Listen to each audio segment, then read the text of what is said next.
This is the right hand door. Key goes in, you rotate up, you slide. It'll stop at the other outer door.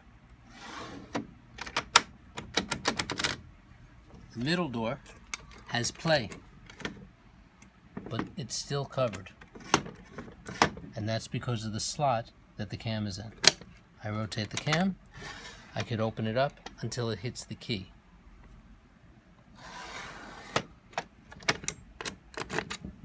On the far side, rotate the opposite direction,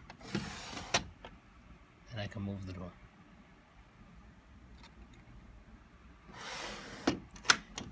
I'll rotate this for you. You can see there's a hook on the cam. There's always a play in the cam locks, so you have to make sure that this pin is up high enough without putting pressure on the key to engage. And I just used a shoulder screw here. And here's your dado slot.